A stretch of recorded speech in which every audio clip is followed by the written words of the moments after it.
question to answer. Well, no, it's an easy question to answer. The memoir was definitely more difficult. I said I went through at least 14 versions of the book. My agent, Holly McGee, who's a wonderful literary agent who comes she was an editor before she was an agent. She was really the midwife on this book. She went through at least 12 different versions before we got it into some sort of shape, but to sell.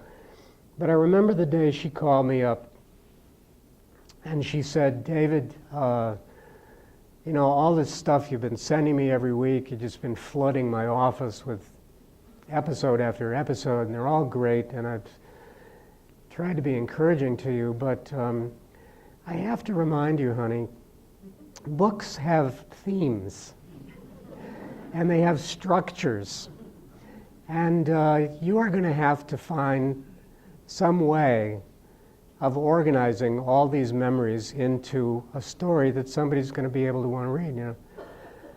And that was the hardest part of the whole thing, because I realized what she was saying was true. I had to do it.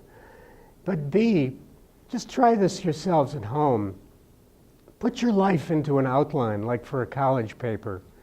Just try putting any segment of your life into an outline like that. Try to find a form for your memories, which in my case, you know, if I know anything about it, they are all disconnected. It's just a hodgepodge of things.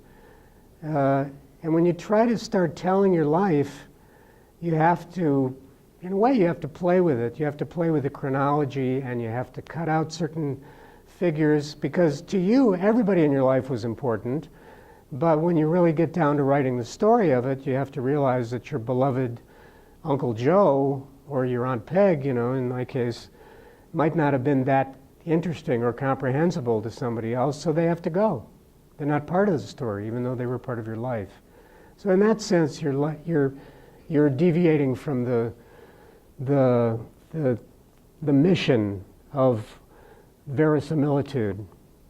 You're deviating from the mission of constructing something that's going to finally tell the truth about stuff, you know. And it seems a little like cheating.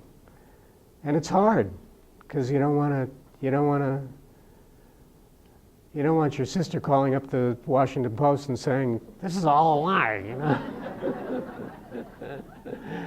So it was very, very hard to make this book, but also very exhilarating at the same time, just a really tremendously exhilarating experience. Much more fulfilling than any picture book I've ever done, much more complete, and much more that feeling that a cinder block of my past lifted off. It's over. Well, on that note, I'd like to thank you. Thank you so much. Thank you.